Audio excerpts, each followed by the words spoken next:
Bawami muzecho Ato Kelei seifele Daito Bawami muzecho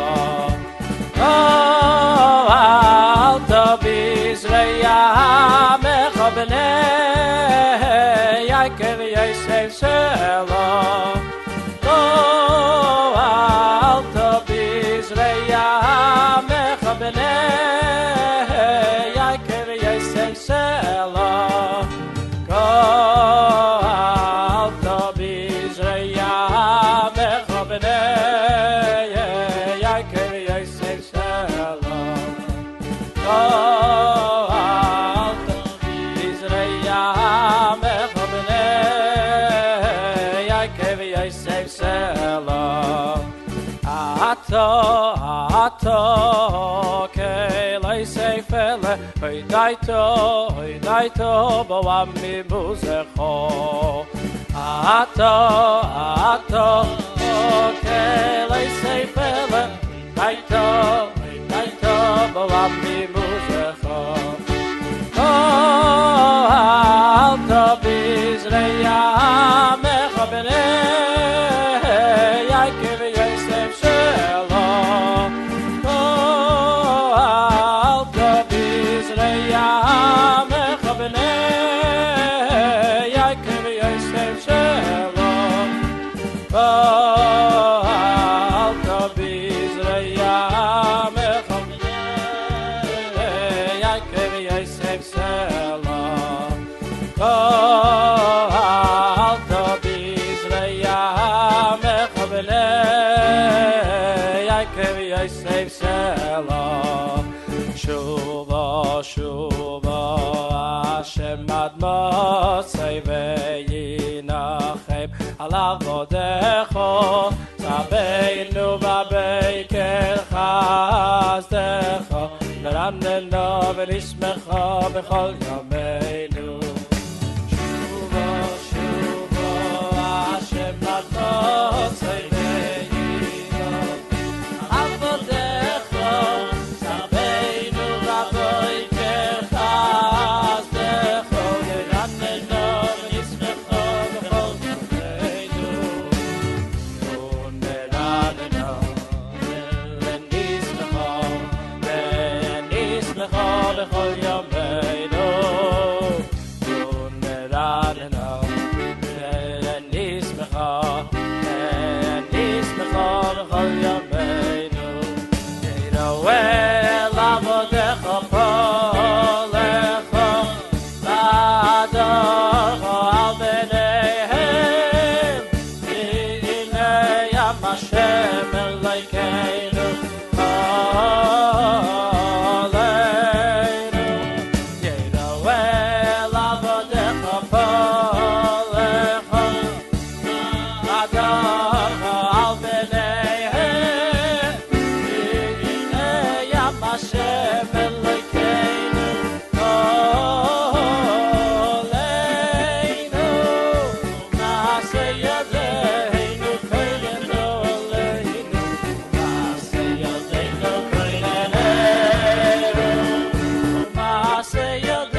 L'chaim, l'chaim, everybody. L'chaim, l'chaim, v'levracha. I want to share with you a beautiful gewaldige Torah insight on the Afikoman. So everybody knows that the Afikoman is the last piece of matzah that we eat at the end of the Seder. In the beginning of the Seder, there's a procedure known as Yachatz. We split the middle matzah, and the small part of the matzah remains at the table. We say the Haggadah over it, we lift it up a few times, and the larger part of the matzah, that gets put away. It's not present at the table.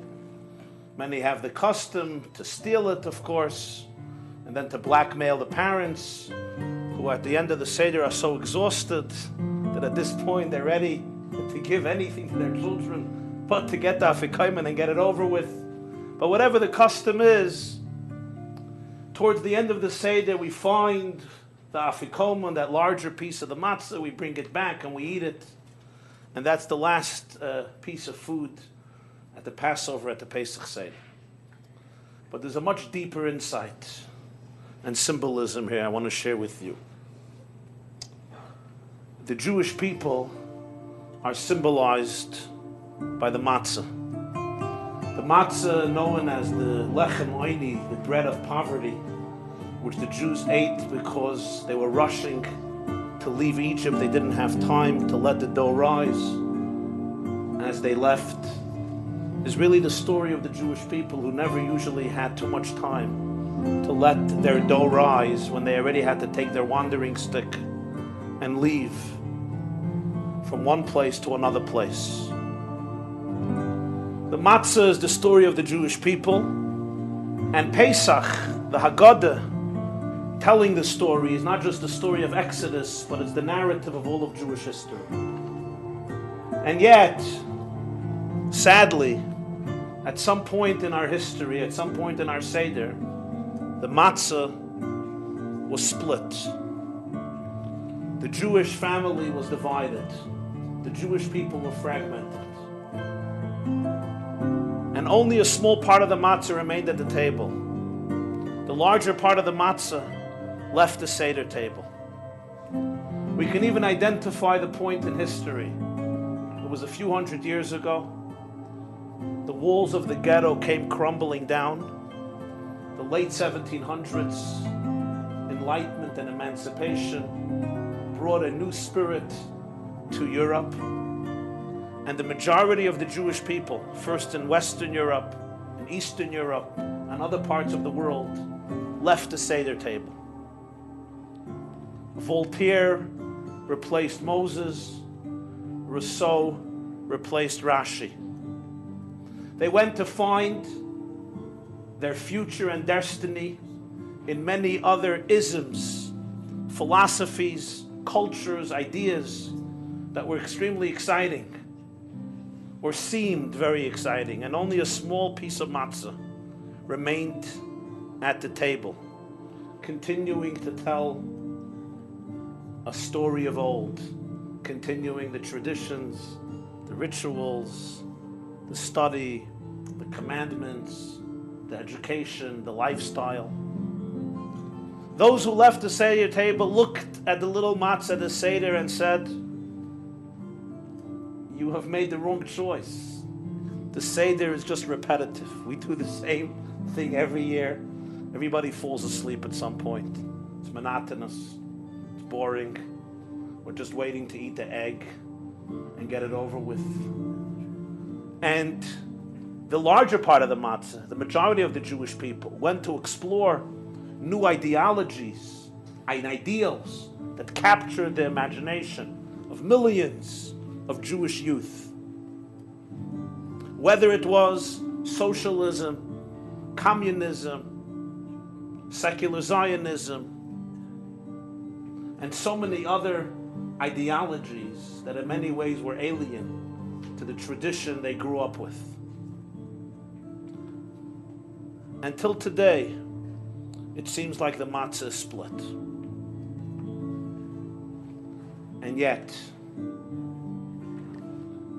And yet, you can't finish the Seder until you don't go and bring back the Afikoima. Until you don't go and search for the piece of matzah that was away from the table. You can't complete the Seder if you don't bring the two pieces of matzah together. A few days before Pesach, on the 11th of Nissan in 1902, a young boy was born in the Ukraine. In his very age, the years that he was growing up, the early 1900s, were the years that defined in so many ways the breaking of the matzah into two pieces. The early 20th century saw mass alienation and estrangement of the Jewish world from what we call Torah, Judaism. And not the smaller part of the matzah, the larger part of the matzah. And it seemed to me that perhaps this soul, the Rebbe's soul, the soul of the Lubavitcher Rebbe, was born just a few days before Passover, because his message captured the story of the Afikoima. What he always taught and said to his pupils, disciples, and anybody who wanted to listen was, remember that the larger part of the matzah may be absent from the Seder table, but it's our Afikoima, and it's two pieces of one matzah. And one part of the matzah can never discover its identity without the other part of the matzah. And even if for so many years that part of the matzah has been estranged and alienated, it's really waiting to come back to the Seder table. And nobody could finish the Seder until we don't go and find the Afikoiman and realize that the Afikoiman also has a place of dignity around the Seder table, around the narrative of Judaism, no less than the other piece of matzah. And it's only once we get the Afikoiman that we could complete the Seder with its final words, because, as the Rebbe always said, redemption is about to unfold.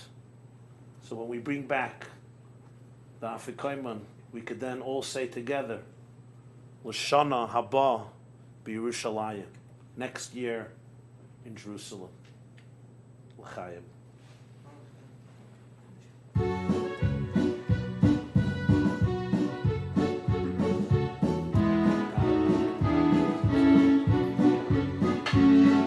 Rabbi Nosef Osai Ki Azamralo Ki Azamralo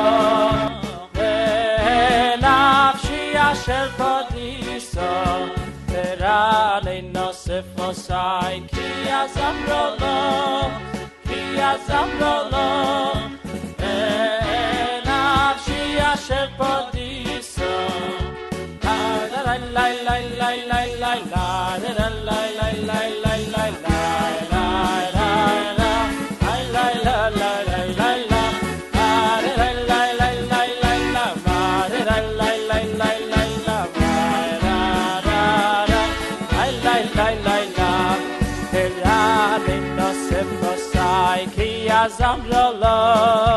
Ki azamrolo Nafshi asher padiso Terane nosef osai Ki azamrolo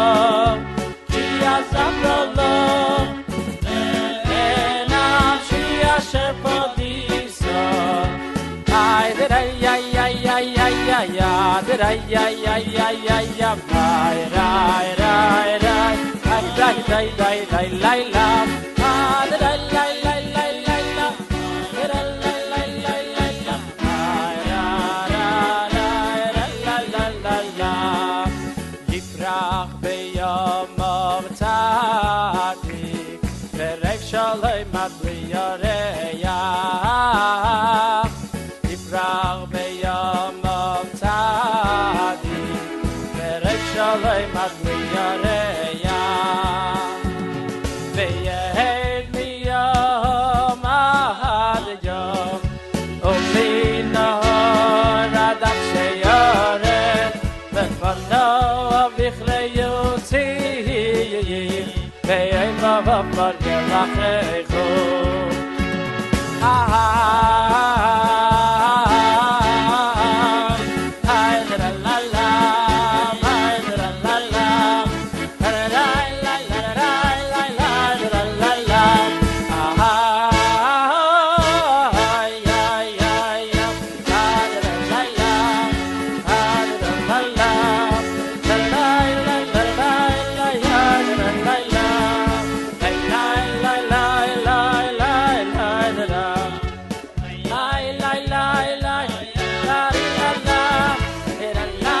tzadik berev shalei madli yoreya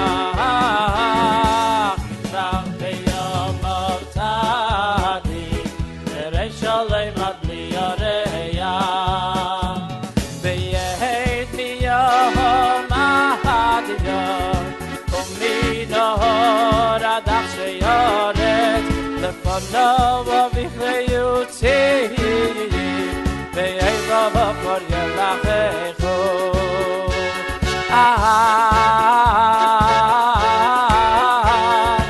Ay-da-da-ya-ya, ay-da-da-ya-ya La-la-la-la-la-la-la-la-la-la Ay-ay-ay-ay Ay-da-da-la-la, ay-da-da-la-la La-la-la-la-la-la-la-la-la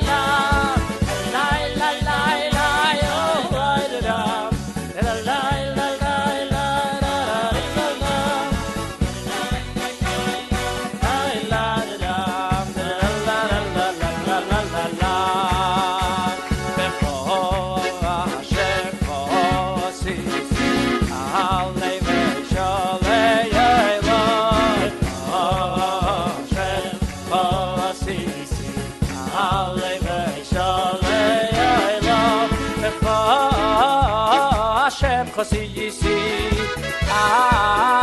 Alevei shalei aylam, Becho Hashem chasi yisi, Alevei shalei aylam, Becho Hashem chasi yisi,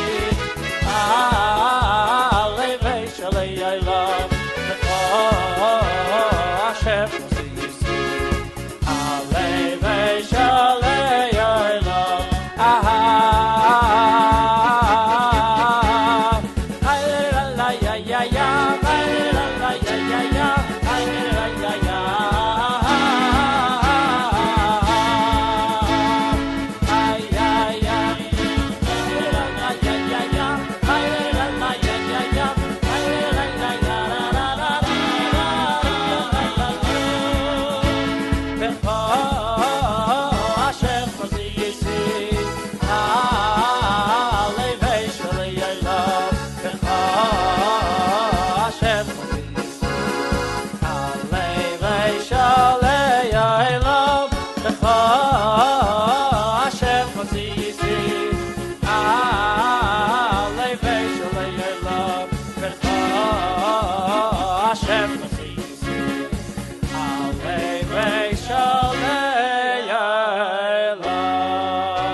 I heard from the person himself. Which really captures the narrative that we just discussed, the theme we just explored. He was a young student learning in yeshiva. His name is Rabbi David Edelman, who lives today in Springfield, Massachusetts, in his mid-80s. High 80s, may he be well and healthy. And this is in the early 1940s. He was learning at the time in the central Lubavitcher yeshiva at 770 Eastern Parkway in Brooklyn. It's one afternoon, he tells me, and he's standing at the elevator with a friend of his, Rabbi Herschel Fogelman, who lives today in Worcester. And they're chatting, they're schmoozing, as you know, two yeshiva students schmooze in the afternoon. Not about major cataclysmic issues. They were standing, if you're familiar with the structure of 770, in front of the elevator. On the first floor when you walk in, the door opens, and out comes a man who was then known as the Ramash. Ramash is an acronym, Rebbe Menachem Schneerson, which was the title they used for the Rebbe at the time, during the lifetime of his father-in-law, the sixth Lubavitcher Rebbe, who was still alive in the early 1940s. The Ramash approaches them, and he says, would you like to hear a fresh word, a fresh insight I just heard from my father-in-law, from the Rebbe? They said, of course. So his son-in-law, who would later become the Rebbe, the Ramash, begins to share it with them. And he says the following story. He says, you know that different types of people walk in here to 770. Some are observant Jews, and some are secular Jews. My custom is to welcome everybody with a lot of love and to display much warmth to them. But there was some elderly Hasidim who ridiculed me. They rebuked me, the Rebbe says. They said it's an inappropriate behavior because this may come across as a legitimization and a justification for their non-observant behavior. Remember, it's the early 40s. There's massive assimilation in the United States of America. By you displaying so much affection towards them, you may barely be demonstrating to them that their behavior is perfectly fine. You shouldn't be doing it. You should be more stern and tough. And the Rebbe tells them, and I didn't know who was right. Were they right? Or perhaps my approach was right. So I decided to ask the Rebbe, his father-in-law, the sixth Lubavitcher Rebbe, Yosef Yitzchak Schneerson. And I just went to the Rebbe. He tells these two boys, Fogelman and Edelman. I just went to the Rebbe. The previous Lubavitcher Rebbe, the sixth Lubavitcher Rebbe, lived on the second floor of 770 from when he arrived to America late in the 1940 until his passing 10 years later in 1950 on the 10th of Shvat. I went into the Rebbe and I presented my dilemma to him. Was my behavior the correct way or not? And this is what the Rebbe told me. He said, every parent loves every child of theirs infinitely. There's no way of measuring the love in the heart of a parent to a child. It's endless. It's limitless. It has no barriers, no constraints. And yet, when they're blessed with a second child, they love that child too infinitely. Although they already loved their first child with their entire heart, but love has no compartments, love has no chambers. They love their second child with the same endless affection. And a third child as well, and a fourth child as well, and so forth. And sometimes, tragically,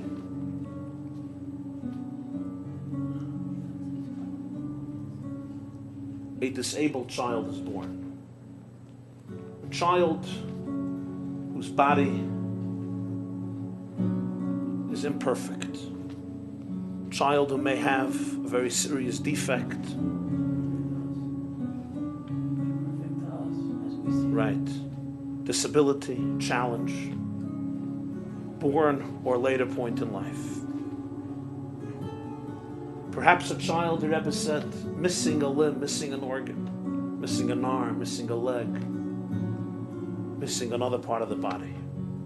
The Rebbe says to his son-in-law, he says, you'll see that to this child, the parents have a special love, special connection. Although you may ask, how can it be special? They love every child with every fiber of their being, and yet, since for this child life is so much more challenging and difficult, there's a special place in their heart reserved for this child. And the Lubavitcher Rebbe continued to talk to his son-in-law, who would later succeed him as the Rebbe of Lubavitch. He said, every Jew is a child of the Rebbeinu Shalom. Every Jew is a child of God. And God loves every single child, every single Jew with his whole essence. That you can't even imagine a greater love than the love which God harbors towards every single Jew.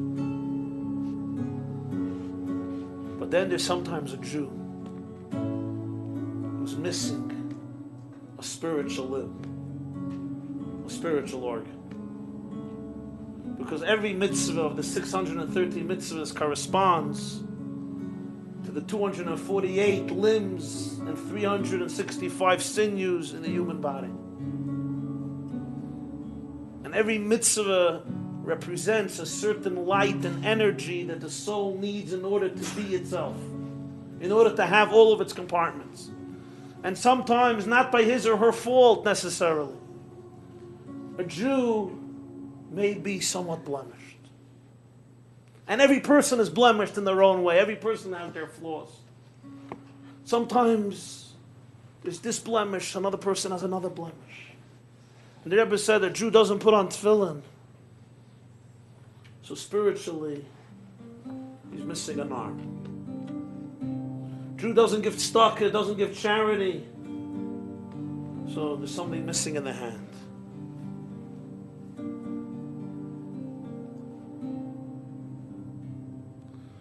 Jew doesn't keep family purity, so there's something missing in another part of the body. Jew doesn't use their mouth to say good things, holy things, for kindness, for prayer, for study. Something missing in the mouth. Sometimes there's such a child. He says, this Jew, the Rebbe says, God has a special, special love. This Jew who's challenged in a particular area, emotionally, spiritually, psychologically. This Jew, God has a special, special love. So the Rebbe turns to his son-in-law and he says, listen, I want you should learn from Hashem. I want you to learn from God.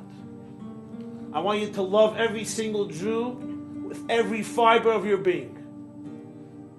But I want that when you meet a Jew who's missing something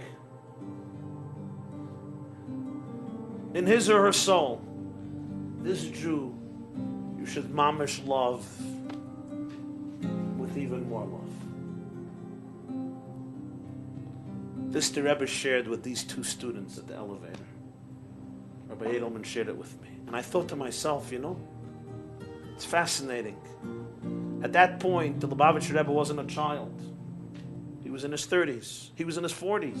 Late 30s, early 40s. Developed person. Yet he had a question. Imagine the Rebbe had a question how to deal with Jews who are alienated from Judaism. He didn't know. And he went to his Rebbe and he asked him. And his Rebbe told him what to do. And from that moment, he never turned back. He never blinked an eye. And this became his lifestyle, his behavior for decades afterwards. To love every single Jew with his entire essence. And when he met a Jew who was missing something in his relationship to God, in his relationship to Torah, his relationship to Judaism, he just showered him with even more love and affection. This then was perhaps the reason the Rebbe was born right during the Holiday of Pesach. Because he always said, what's the mission of our generation? The Seder is almost complete. The story is reaching its climax. We have already ate enough matzah, and we certainly ate enough maror. We ate enough bitter herbs, and we also had a couple of drinks on the way. And we're ready to complete the Seder. And this is the time to go out and find the Afikoman. The Afikoman may sometimes be difficult to locate. Even the Jew who is the Afikoman may not identify himself as an Afikoman. But with love and sensitivity and without judgmentalism and with passion, with enthusiasm, go. And hug and embrace and kiss your Afikoman. And bring it back to the Seder table. And finish the story. Complete the story of the exodus from exile to redemption. L'chaim, l'chaim. Haneshamo yoredes הגוף אך צויקס ואי ואי ואי אך צויקס אוי ואי ואי ואי ירידה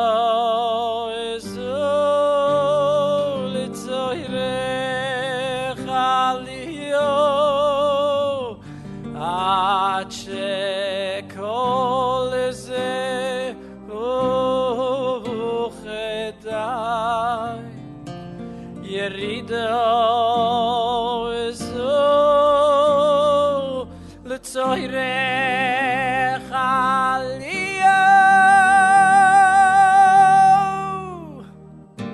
עד שכל זה וכדאי הנשמה יורדס לסורך הגוף ach tzoyekes vay vay vay ach tzoyekes oy vay vay vay yerida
L'chaim, everybody.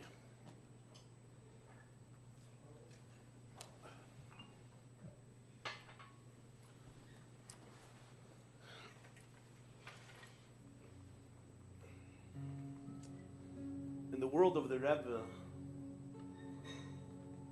there was no separation between the physical and the divine, between the body and the soul, between the external and the internal.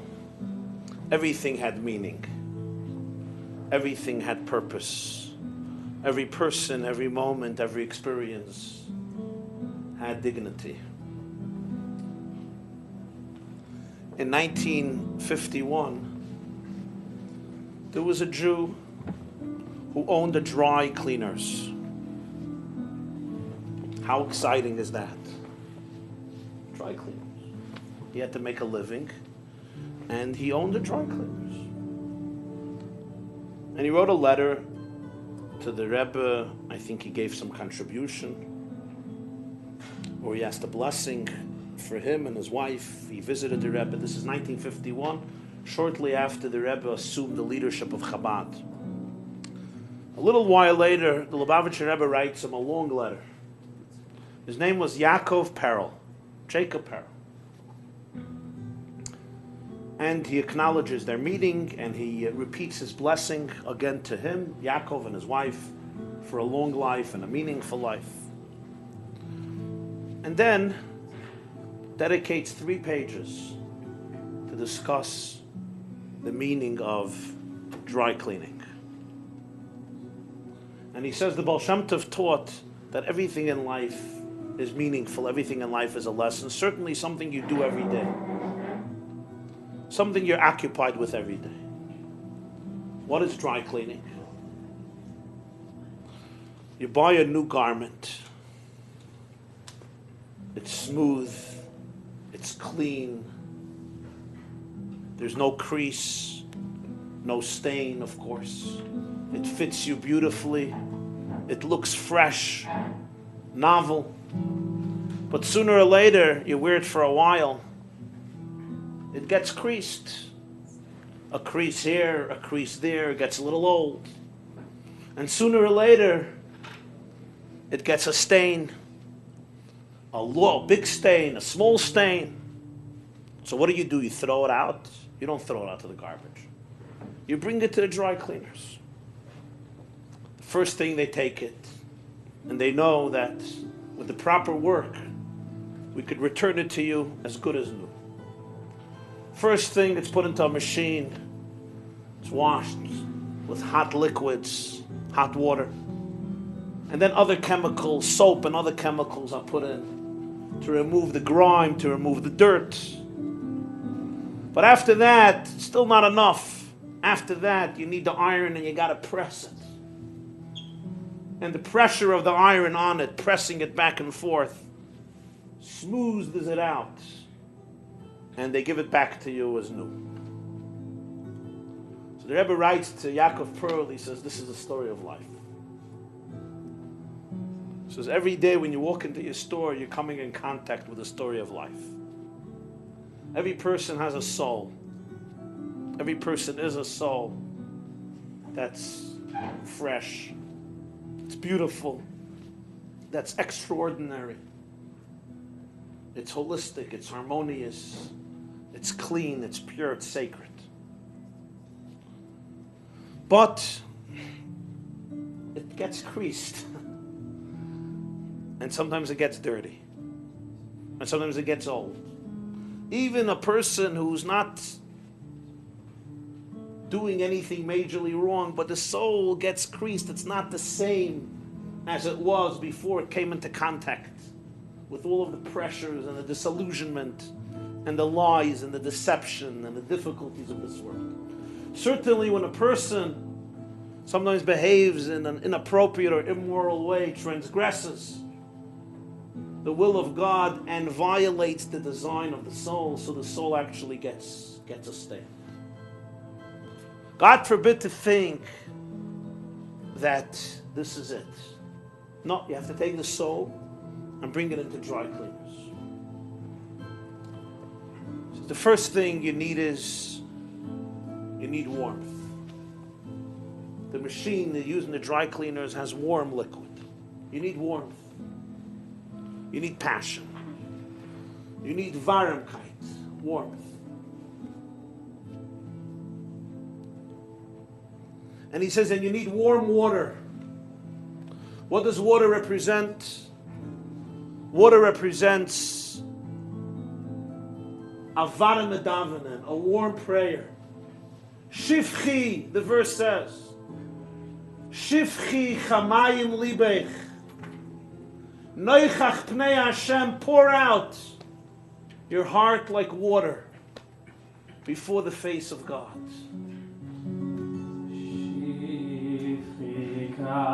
Kamayim, kamayim, noichach b'nei Hashem, shivchi kamayim, kamayim, noichach b'nei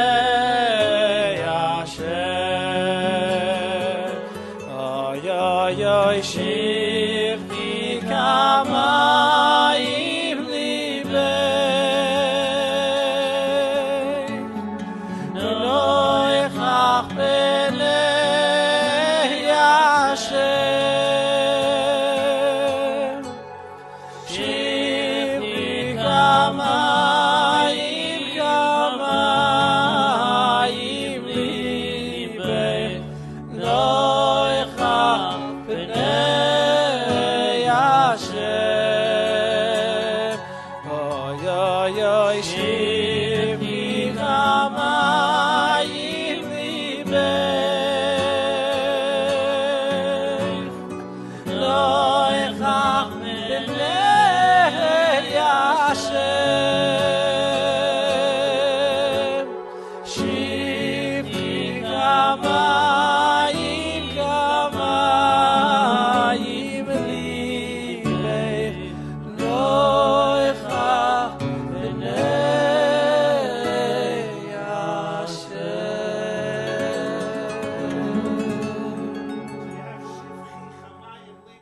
Noichach Pnei Hashem, pour out your heart like water. That's the warm water that they use in the dry cleaners in order to clean out the garment. The Rebbe said it's avar medavana. It's a Jew who prays with warmth, with passion. You know, today often you go to synagogues where you watch people pray. So many synagogues are either like cemeteries or subway stations. Either they're silent, you can't hear anything, or they're very, very noisy. Right? They say there was a rabbi who would speak Shabbos, and the president of the synagogue would always fall asleep. The rabbi would speak, the president sitting on top on the platform would fall asleep. The gabbai, who hated both, he hated the rabbi and he hated the president, comes to the rabbi and says, you know, we have to teach the president a lesson because it's really an embarrassment. He falls asleep every Shabbos during your sermon. The rabbi says, I agree. The gabbai says, with your permission, next Saturday when he falls asleep, I'm taking a stick. I'm going to bang him over his head. Teach him a lesson. Rabbi says, brilliant, beautiful idea. Sure enough, next Shabbos comes, the rabbi gets up to speak. As he starts, the president, Mr. Goldberg, starts snoring. The moment of redemption has arrived for the gabbai. He goes, takes out a bat, comes over to the president, knocks him over his head. The president somewhat wakes up, looks at the gabbai and says, do it again. He says, what are you talking about? The president says, I could still hear him. So we have an experience of prayer, but the prayer is often extremely monotonous. It's very, very cold. So he says, a Jew needs warmth. Warmth means you have a real, genuine conversation with God. Intimate, warm, passionate. The heart is there. That's the warm water in the dry cleaners. And then there's studying Torah with warmth. Ein mayim ela Torah. Torah is water. You need the water of prayer, you need the water of Torah, and it needs to be warm. Then you need some other chemical, some other soap. It says that's little stuck at charity, kashrus, eating kosher, Shabbos. And then you take out the garment. It's clean, but it's still very creased. Now, you need to take an iron and you have to press it. You put the pressure on it, it seems like you're crushing it.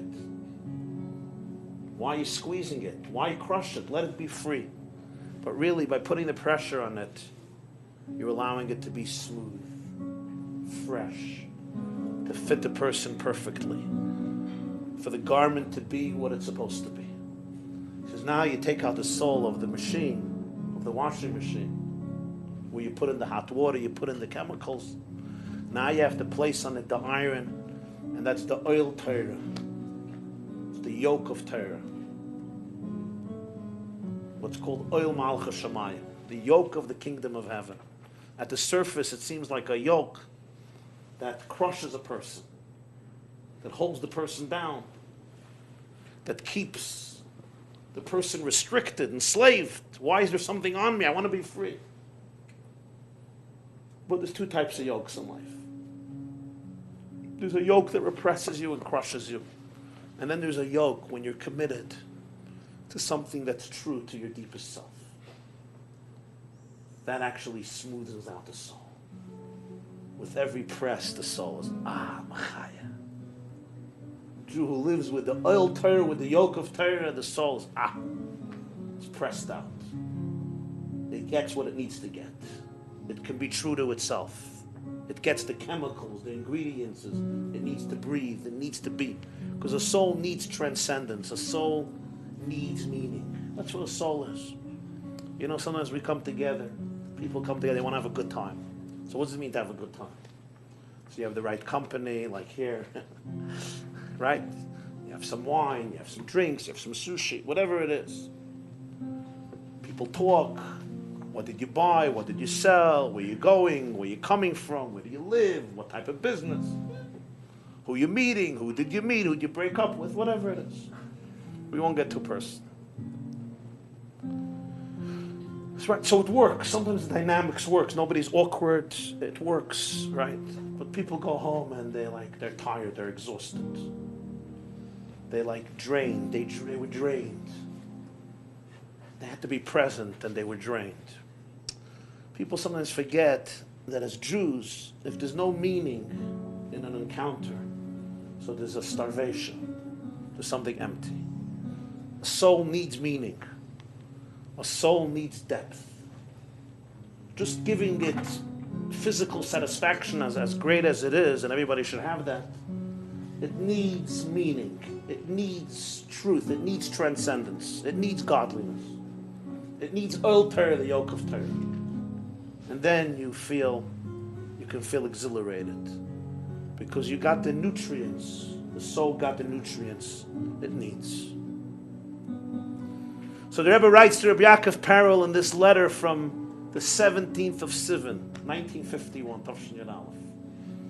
Every day you walk into your dry cleaners and you do what you're doing. It captures the story of life. You can never, ever give up on a soul. But you have to know what to give it. I want to share with you a story. A gewaltige story. The late Prime Minister of Israel was Menachem Begin. Some of you may remember Menachem Begin. Menachem Begin, before he became Prime Minister in 1977, was in the opposition in the Israeli government for many, many years. He was ideologically at odds with David Ben-Gurion.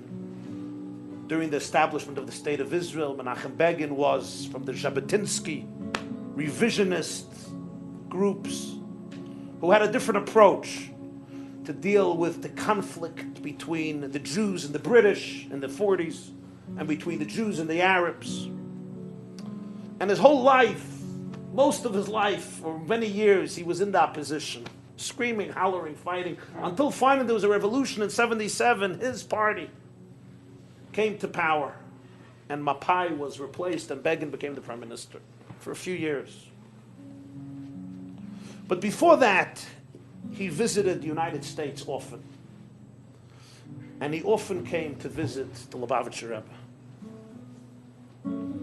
And once during such a meeting, at the end, the Rebbe turned to Mr. Begin and said, "May I ask a favor of you?" Begin was taken aback. The Rebbe usually would not express himself this way. He said, "Sure." The Rebbe said, "I got a letter from Jewish parents living in France. They have a daughter,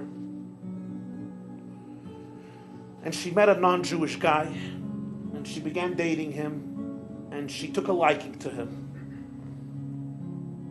and she decided to marry him. The parents are distraught. They tried talking to the girl, persuading her, convincing her, explaining to her how this is wrong, it's unacceptable, it's not good for her, it's not good for her children, the children will be confused, the family will be broken, there'll be something missing in the love, in the relationship, not because he's bad or she's good, it's hard enough two Jews getting along. Two Jews who grew up on the same block, the same neighborhood, have a hard time getting along, trust me. Never mind Jews from different cultures and different races, you know. If Sephardim, Ashkenazim is another tzara, another issue. Not tzara, another issue. This is very difficult. But to no avail, you know, when young people are infatuated or are in love, you know, when young people think they're in love or are in love, it's very hard to deal with. Time, experience does things to people. So the Rebbe said nothing the parents said or did was effective. And they asked me for help, for advice. Turns to Menachem Begin, I want to ask you a favor. do me a favor, travel to France. I want you to meet this girl. The fact that you speak French will make it effective.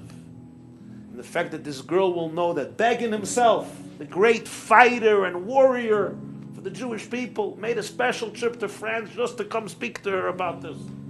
That itself will have a tremendous impact on her. And Begin agreed. So the Rebbe took out the letter.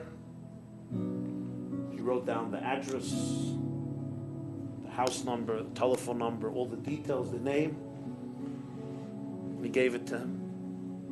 And he told Menachem Begin that he will cover all of the expenses of the trip and his stay there. He'll take it on himself. Begin agreed, and he rescheduled his itinerary. He traveled to France. The girl was delighted to see him. Trip, a young girl, Menachem Begin, was a legend already in his time. He was a legend to come see this girl because she's in a relationship. And his words had a very profound impact on her. And she let the relationship go. She ultimately married a Jew and lives today in Jerusalem with a beautiful family in the holy city of Jerusalem. But I want to tell you something interesting. Menachem Begin became prime minister on his way to Camp David to meet with Jimmy Carter and Anwar Sadat, which ultimately led to the agreement between Israel and Egypt, which the Rebbe felt was a catastrophe, but that's another subject. It was a facade, it was a fraud agreement. You see, in Egypt, they discover every day another tunnel from Egypt to Gaza smuggling weapons. That's how much peace there is between Israel and Egypt. But that's a separate subject. The Rebbe was very disappointed by Begin acquiescing to Jimmy Carter. The Rebbe had the perspective, I guess, on Carter and on Egypt and on peace in the Middle East. But before his first visit then to the White House as prime minister, he came to visit some great Jewish personalities. This was in the summer of 77, and one of his stops was 770 Eastern Parkway. Naturally, the security was very, very tight. They had to inspect 770 to make sure, there's nothing dangerous there. And everything was set up for the visit. And when they told the Rebbe that Menachem Begin is here with his entourage, he left his room and went outside to greet him. And the person who it happened to told me the story directly. Rabbi Moshe Kotlarski told me he wanted to go out, and the Rebbe told him to stay near the room. I guess since the door was open, he wanted somebody to guard the room, you never know. So he stayed near the Lubavitcher Rebbe's private room, private office. And a few minutes later, the Rebbe came in with Menachem Begin holding him by his arm, and he led him into the antechamber and then into his room. As they came to the Rebbe's room, the Rebbe turned to Begin and suggested or asked that he go in first. And Begin refused. Begin said, Kvod Harav Yikanas. Let the rabbi go in first. So the Rebbe said a second time, no, Rosh HaMamshalah, the prime minister, should go in. He said, no, Kvod Harav Yikanas. But the Rebbe, the host, the third time said, no, the prime minister should go in first. It's a third time. So Menachem Begin acquiesced, and he put his right foot into the door. He put it over the doorpost into the Rebbe's room and leaned in. So the Rebbe started to walk in, and then Begin moved back and let the Rebbe walk in first, and then he followed. So he understood that the prime minister also needs to give a respect to the spiritual presence of the Rebbe. Here's a classic story of the Afikoimon. A little girl in France. So the Rebbe himself commissioned and mobilized Menachem Begin to go and make sure that this girl too joins the Seder table of the Jewish people. This then is our calling today as well. Each one in our circles. L'chaim, l'chaim.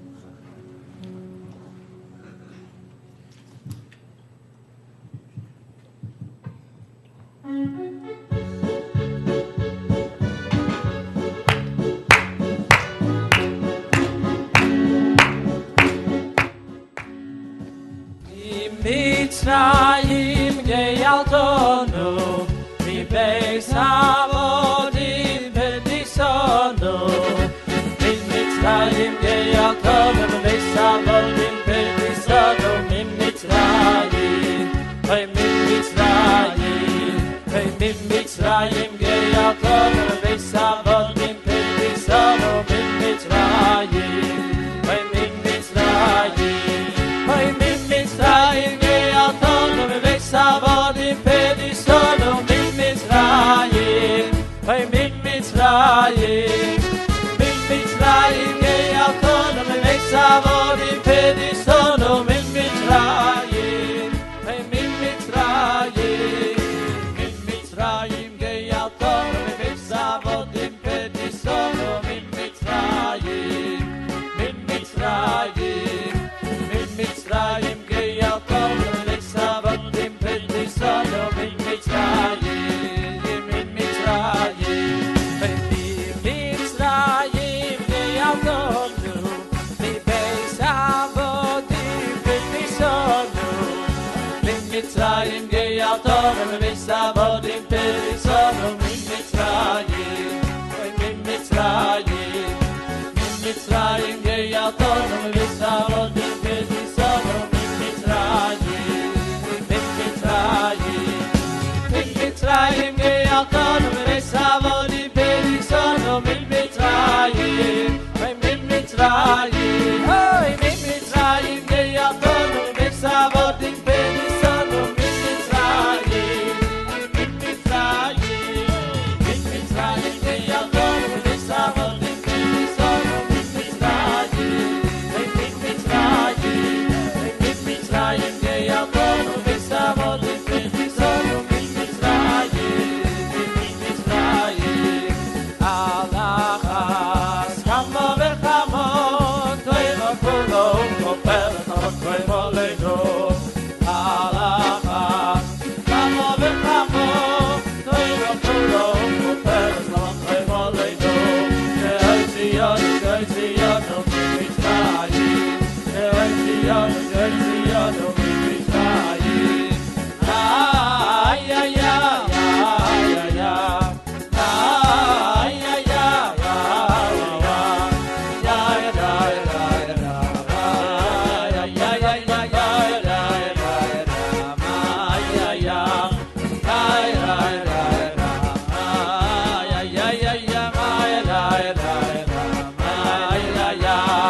alachas kamo vechamo, toivo kulo kopel toivo leino. Alachas kamo vechamo, toivo kulo kopel toivo leino. She'otziyonu, she'otziyonu min Mitzrayim, she'otziyonu, she'otziyonu min Mitzrayim. Triya, ay, ay, ay, ay, ra. Triya, ay, ay, ay, ay, ra.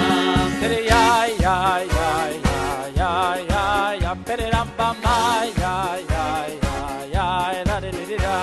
Triya, ay, ay, ay, ra, ay, ay, ay, ay, ay, ay, ay, ra, ay, ay, ay. She'otziyonu, she'otziyonu min Mitzrayim, oh, she'otziyonu, she'otziyonu min Mitzrayim. Triya, ay, ay, ay, ay, ra.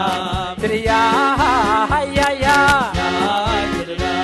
Triya, ay, ay, ay, ay, ay, ay, pereram, bam, ay, ay, ay, ay, ay, ay, ay. Triya, ay, ay, ay, ay.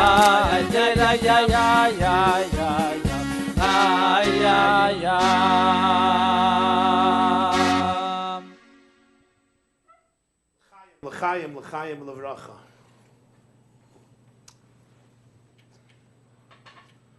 I want to share with you a beautiful insight. Actually, I would say a transformative insight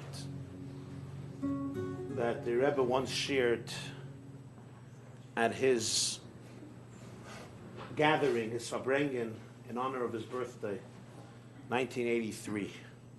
Yud Aleph Nissan Tavsheman Gimel, 1983.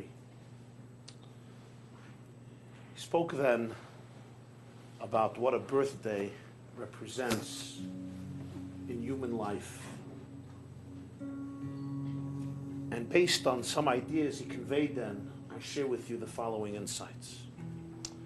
You know, one of the most conventional things that people say is, this is who I am. You can't expect me to change. You can't expect me to be different. Sometimes we're in a relationship, and the relationship is very strenuous. And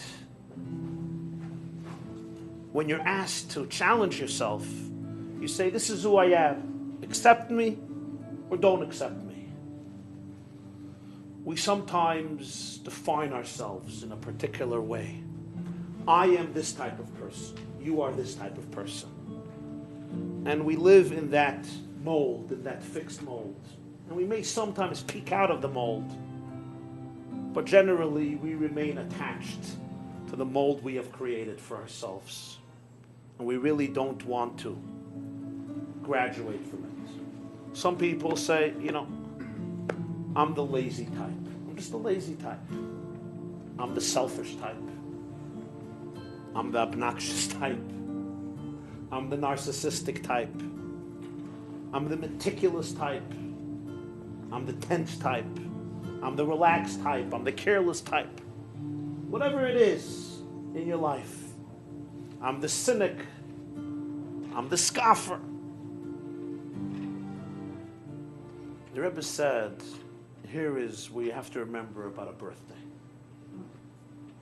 The Baal Shem Tov says that every moment we're born anew. Every single moment the world is created again and again and again. Now what does that mean? God couldn't just create the world, set it like a clock, and the clock goes. No. The Baal Shem Tov teaches, and it's one of the foundational ideas of Hasidism, that every single moment, existence is recreated anew, something from nothing. The entire cosmos and every single human being. The ramifications of this idea psychologically are very profound. It means that every moment you have to actually define who you are. Because every single moment, God is recreating you. God is telling a story about you. And that story is renewed every single moment. So really, if you look at life on a deeper level, there's no fixed mold. Every moment, you have to choose your own story. Every moment, you get to write the script of your own identity. You choose your narrative. You choose your story. It's not a story which chooses you, it's you which choose the story. There's a freshness. There's nothingness waiting to be created into somethingness. So when we say God creates the world every single moment, it means that this very moment I can choose to be what I want to be. I can choose to be what I believe I ought to be. I can choose to be what I would like to be, what I would aspire to be, what I would desire to be. Never say, I can't. I'm disabled. It's not me. You can tell your story right now, who you are right now.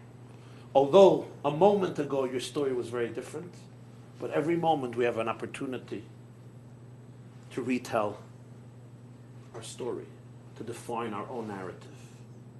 Sometimes we say about this person, oh, he's this type, she's this type. Primarily about ourselves, I'm this type, I'm that type. We lock ourselves into it, and our own prophecy becomes self-fulfilling. Since I believe I'm lazy, I actually become lazy, and I am lazy. Since I believe I'm obnoxious, since I believe I'm careless, since I believe I'm incapable. So it becomes a self-fulfilling prophecy. You're really incapable because you believe it, so you really become incapable. But you could actually choose to define yourself in a different way because you're something new that's waiting to be defined.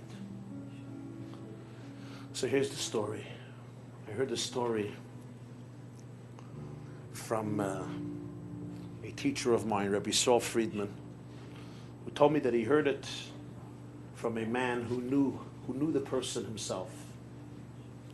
It was the early 1940s, and a physician came to visit the previous Lubavitcher Rebbe, the sixth Lubavitcher Rebbe, Rabbi Yosef Yitzchak Schneiers.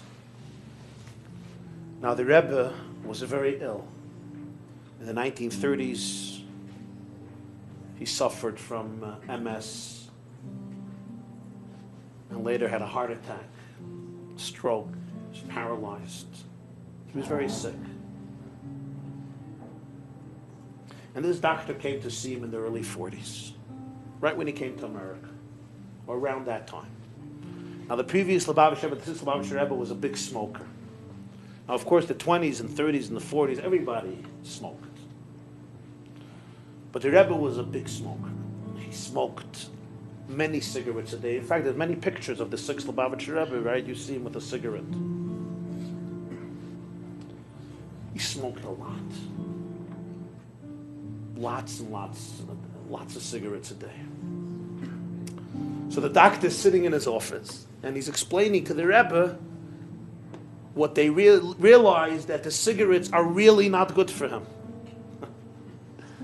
And he's showing him how they create clots. They're going to create clots for the blood, and his fragile body really would not react well to the cigarettes, and therefore he needs to reconsider his smoking habit. As the doctor is explaining this to the Rebbe, the doctor takes out a pack of cigarettes, of course. And he takes out a cigarette for himself. Remember, it's the early 40s, so people smoked everywhere. And he offers the Rebbe a cigarette.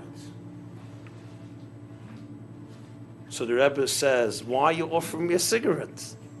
You just explained to me how terrible it is for me. He said, I know, but right now, we're sitting, we're schmoozing, I'm taking a cigarette, I'm giving you a cigarette. The Rebbe says, I don't smoke. He says, you don't smoke? 104 cigarettes a day is called not smoking? The Rebbe says, I don't smoke. He says, what do you mean you don't smoke? You told me how much you smoke every day. He says, I used to smoke. But the moment you told me that it's not good for me, I don't smoke. And that was it. And the Rebbe never had another cigarette. One said from Rabbi Yadin Steinsaltz, Rabbi Yadin Even Yisrael from Jerusalem. He said he was once by the seventh Lubavitcher Rebbe. And they were discussing what does it mean to be a Jew? What is the meaning of Jewishness? I'm not talking about the biological meaning, Jewish mother or Jewish conversion, halachic conversion. I'm talking about the meaning of it, the spiritual meaning of it. And the Rebbe said that the definition of being a Jew is somebody who's a complete master over every single aspect of his or her life. A fascinating definition. Somebody who's a complete master over every single dimension and facet of their life. There's nothing in your life you're not a master over. That's the definition of Jewishness. Essentially, it can be understood because the definition of a Jew means an intimate connection with God who transcends nature, and therefore is not defined in a fixed mold, as we discussed. So to be in control of that life, of that complete life, is the idea the Rebbe said of what a birthday is. A birthday is the recognition that we always have an opportunity to be reborn. We always have an opportunity to recreate our narrative, to rewrite our story, the way we feel and know it should be. Never can you let somebody else write your story. They say there's three types of people. There are people that make things happen, there's people that watch things happen, and there are people that you have to tell them that something happened. So everybody has to choose which type of person they're going to be. Either we'll have to tell you something is happening, or you'll watch it happen, or you'll make it happen. That's what redemption is. That's what liberation is. That's what Passover is. A person is free. And that's what a birthday is. L'chaim, l'chaim. Could you fill us up with wine?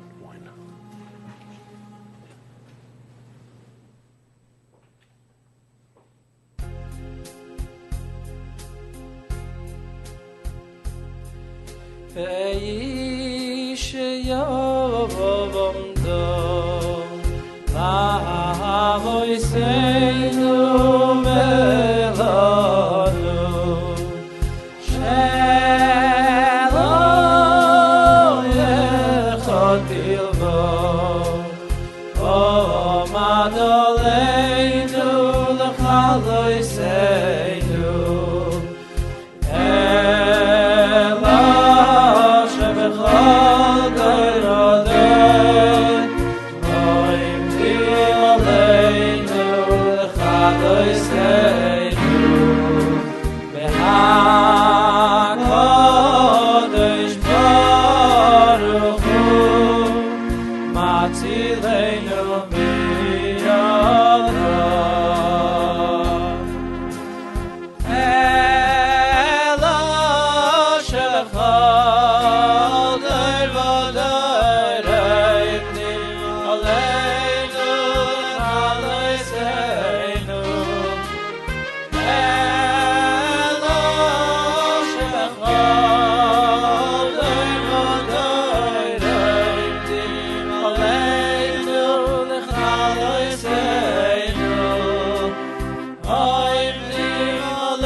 Atzilenu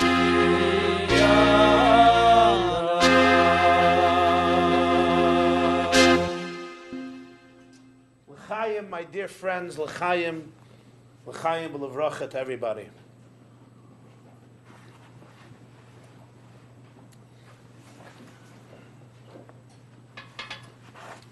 I want to share with you a beautiful story. And I'll tell you the story the way it happened.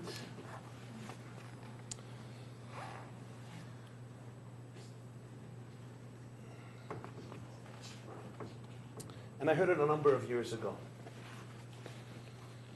A few years ago, the son-in-law of the person it happened to came to Brooklyn for a Shabbos.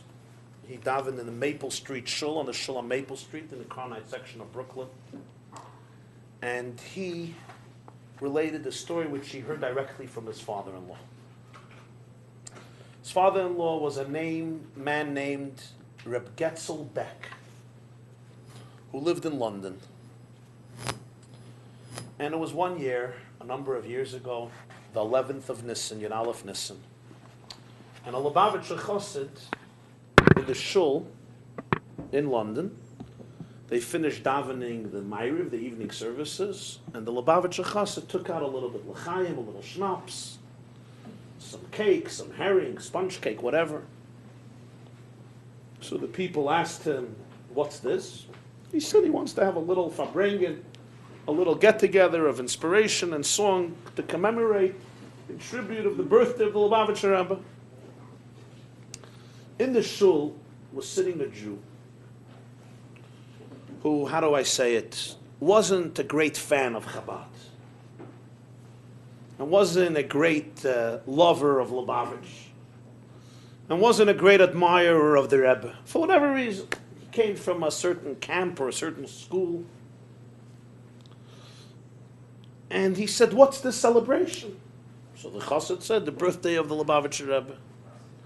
He said, you know, the Rebbe in his younger years, he went to college, he went to university, not like many other Hasidic Rebbes who grew up completely in an atmosphere of Judaism and spirituality and in an oasis of Hasidism and Jewishness. But the Rebbe at a young age, in the late 20s, traveled to Berlin, and he studied in Berlin, and then later moved with his wife to Paris, and studied in the Sorbonne for many years.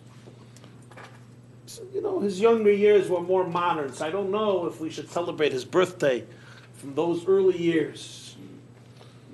In the shul was sitting an elderly man, a Belzer chassid, a chassid from the group of Belz, whose name was Getzel Beck. Getzel Beck comes to the table and he says, in Yiddish, in a Galiciana, Belzer Yiddish, he says, "Ich like the silent wegen the junge Juden." I will tell you about the young years of the birthday of the person whose birthday we're commemorating. And he begins to tell his story. He was a Belzer chassid. He moved to Berlin. He lived in Berlin in the late 30s, in 1938. He managed to escape Germany, and he went to Switzerland. And then after the war, he moved to France. And for a few years, he had a kosher cafeteria or restaurant in Paris.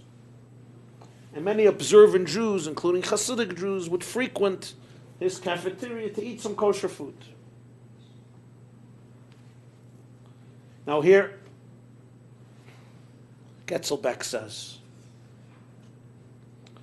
one day, a man walks into my restaurant. I look at him and I see that he has a fine face. He looks refined. But he's just looking around. He doesn't buy anything. He's looking around. He's looking at me. He's looking at my wife. He's looking at the food. He's looking at the people. Once, a second time, he He's looking around, so I came over to him and I asked him if I could help him. He says, yeah, he would like to know who gives the hechsher for this place.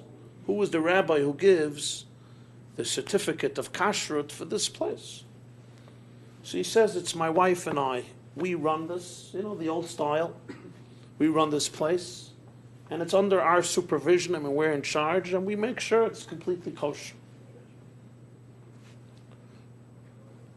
So the man turns to him and says, I have a question. Does your wife cover her hair? He says, yeah, for sure. She's a completely observant woman. So the man says, if so, I can eat here. I'll be able to eat here. Your wife prepares the food, you deliver the food, you present the food, I'm in.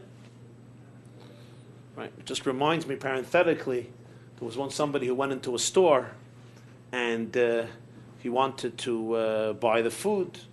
It was a meat store. So he asked the person at the counter if he has a kosher certificate. So the guy points to the wall and he says, you see this man on the wall? A long white beard, a big yarmulke? This is my grandfather.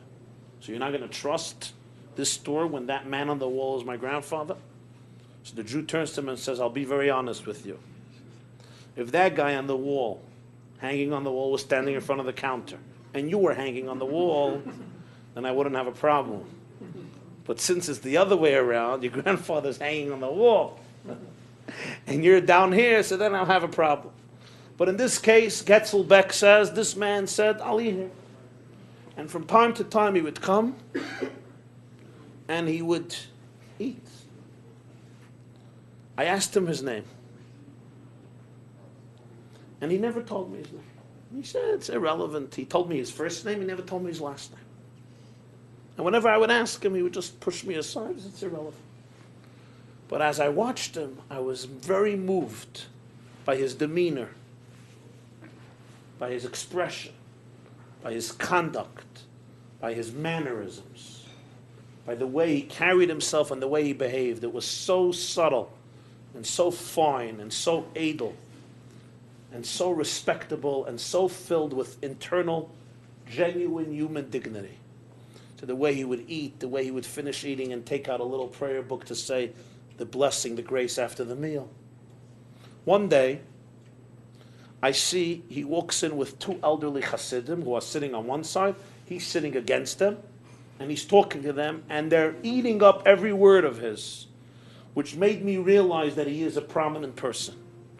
So when they were leaving the restaurant, I went over to one of the elderly Hasidim and I said, could you tell me who this man is? And that moment, this man, the young man, pulls the elderly Chassid and says, come, let me again, let's go. And he never could tell me what his name was. A little while later, the man approaches me and he says, I'm leaving France. And I just came to bid farewell, to say goodbye, and to thank you for all your wonderful service and food and hospitality. So I told him, Getzel Beck says, I told him, why are you thanking me? You paid. You paid for it. He said, yeah. But from Rashi, there's a Rashi, which from that Rashi, it's clear that you have to say thank you, even if it wasn't a favor. Even if you paid for it, you still have to say thank you. Getzel Beck said, I don't remember where the Rashi was. Well, he said from a Rashi, it's clear that you have to say thank you, even though you paid for it. And then we started to shmooze, he says, about some other aspects of Torah. And I mentioned something from the Chassam Sofer. Chassam Sofer was one of the great rabbis of the 19th century, Rabbi Moshe Sofer, who was the rabbi of Preshburg. Today it's Bratislava. He was one of the seminal scholars and rabbis of his time, the 1800s. And the Chassam Sofer has many works, many writings, responsa. So this man mentioned something. Getzel Beck said, I mentioned something from the Chassam Sofer. So my guest says, I don't think there's such a Chassam Sofer. And I'm saying, I saw it in the Chassam Sofer. Shut Shalsha Tshuvas Chassam Sofer, the response of the Chassam Sofer, Rabbi Moshe Schreiber. I don't remember such a Chassam Sofer. And we're arguing back and forth. No. Finally, I tell him, so now that you're leaving, maybe you'll tell me your name. So I get to know who you are. So he says, I'm not going to tell you my name, but I'll tell you a story about the Holiday of Pesach. The holy Rebbe Yisrael of Ruzhin was one of the greatest Hasidic masters who lived in the 1800s, the early 1800s. And I'll tell you a story about the Holiday of Pesach. And the story is that once the Ruzhiner was bidding farewell to somebody, and the man asked him, "What's your name?" And the Ruzhiner said, "One day you'll find out my name." So he says, and I'm telling you that one day we will yet meet again. We will meet again. Okay. And the man bid farewell to me and graciously left my cafeteria. This is 1947, Paris. Getzel Beck in the Shul in London says, now forward the tape recorder of history. 1947, 57, 67. Close to 22 years later, I already moved from France to England. I'm living in London. And I arrived to New York for a family simcha, for a family event, a wedding or some other happy occasion. And I contracted an illness and I was hospitalized. And my situation was deteriorating. I was diagnosed as suffering from a bad case of pneumonia. And yet, the medications that the doctors gave to treat me had the adverse effect. And instead of helping me, made it much worse. To the point that the doctor said that this spinned out of control, and whatever they were trying to do to reverse the situation was ineffective, and my life was in danger. I called in my son, and I said, go to the different Rebbes, the different Hasidic Rebbes who live in New York, and mention my name and mother's name and ask them for a blessing, as my life is literally in danger. So he went. He went to the Baba Virav, Rabbi Shlomo Halberstam. He went to other Hasidic masters who lived in Brooklyn. It was the Satmarov, the Kloisenberger, many great masters. And everyone gave a blessing. And he also went to the Lubavitcher Rebbe in Crown Heights. And the Rebbe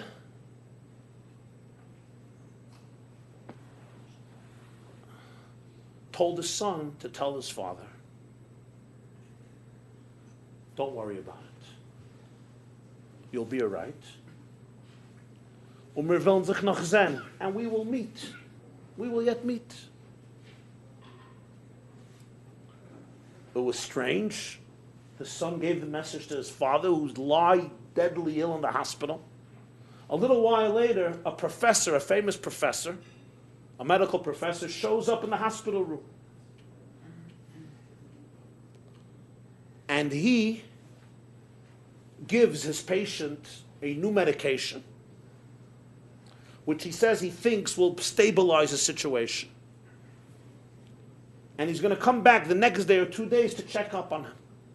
Comes back 2 days later and he's feeling much better at work. So the professor tells him, you must be very well connected with the Lubavitcher Rebbe. He says, absolutely no, I don't even know the Lubavitcher Rebbe. I never met him, I don't know. Why? He says, you really don't know him? He says, no. He says, well, listen, I'm from another hospital, and usually I would not come treat a patient in another hospital, you know? There's protocol, it's not how you do it, it's special permission. I did it. Why did I do it?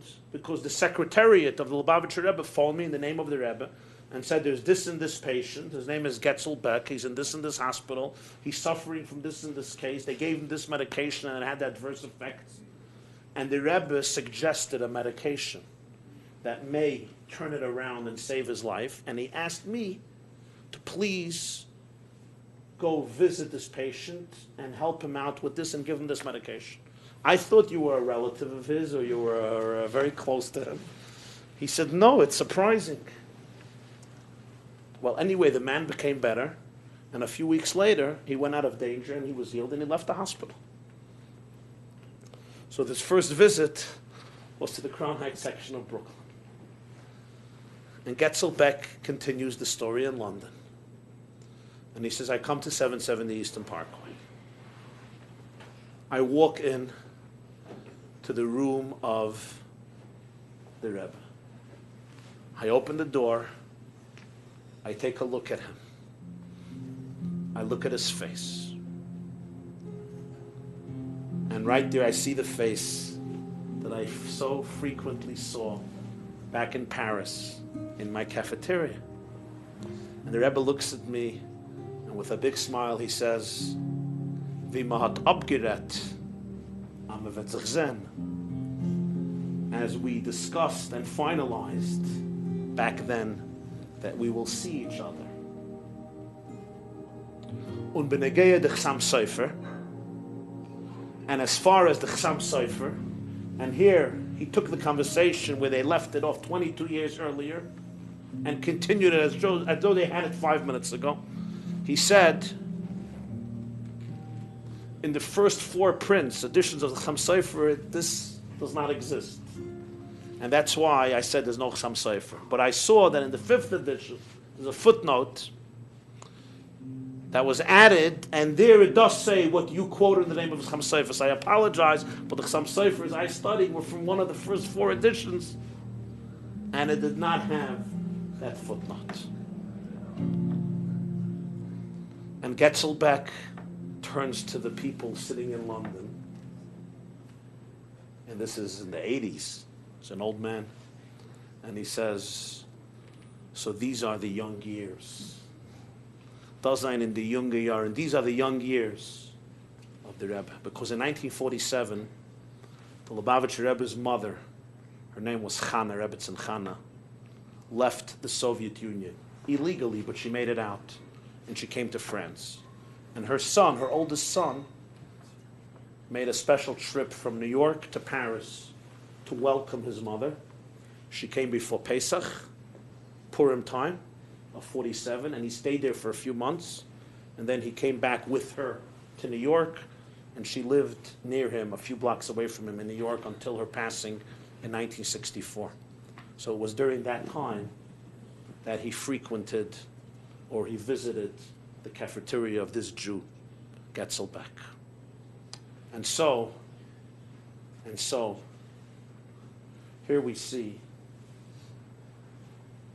the narrative, the continuation of history. And we also see that the words of a Rebbe are very concise. And when he said, "Mevet sich zen," we'll see each other. It happened. They saw each other. L'chaim, l'chaim.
Will not follow.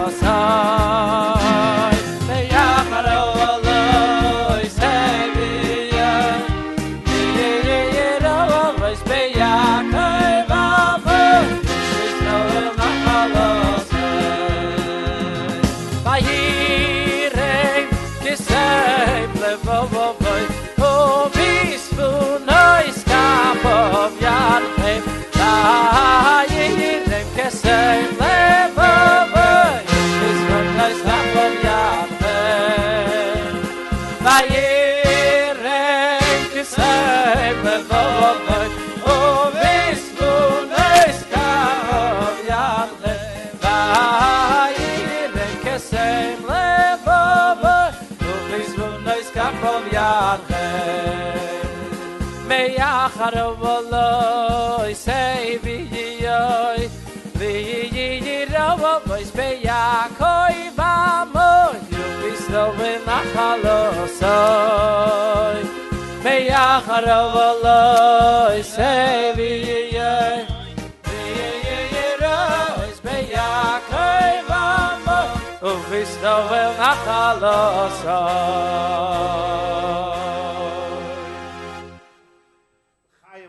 L'chaim Yidden.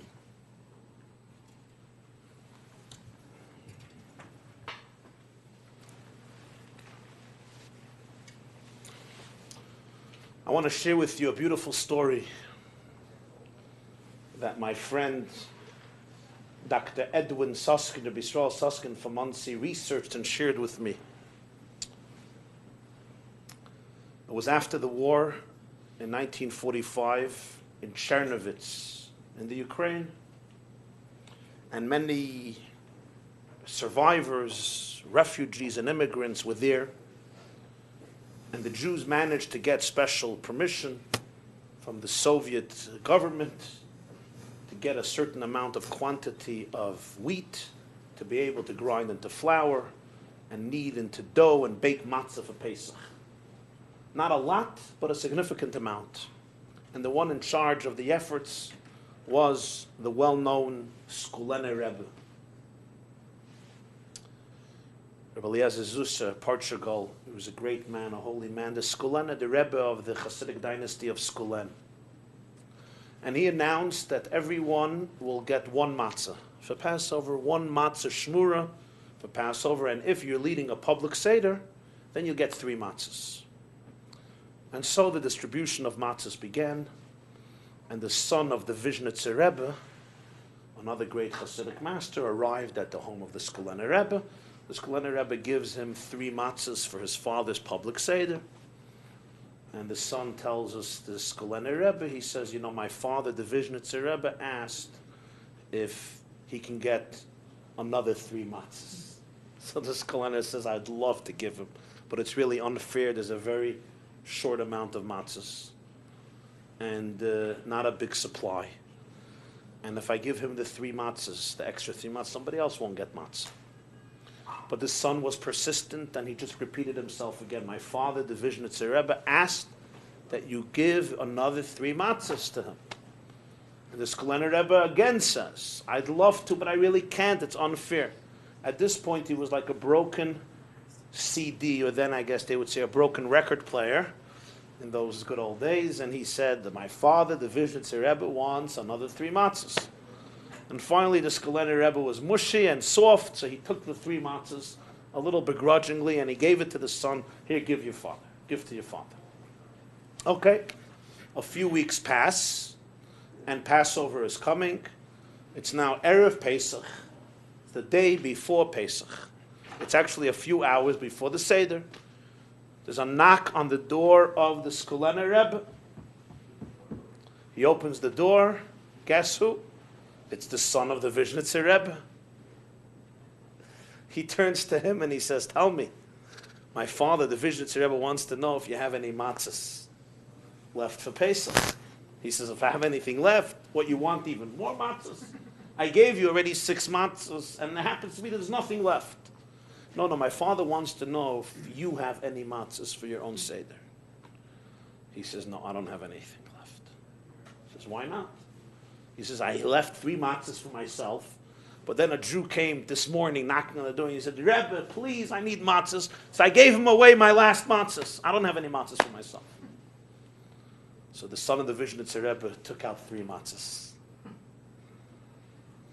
And he said, my father suspected thus, that you will give away your last matzahs. So he asked for an extra 3 matzahs to be able to put away 3 matzahs for you. So here are the 3 matzahs for your Seder. It reminds me of a beautiful insight given by the holy Barditchever, Rebbe Yitzchak of Barditchev, in Kedushas Levi, in his book Kedushas Levi, about the holiday of Pesach. He says the holiday has 2 different names. We call it Pesach. How do Jews call this holiday? Passover, Pesach in Hebrew. How does the Torah call the holiday? The Torah defines the holiday as Chag HaMatzos, the holiday of matzah.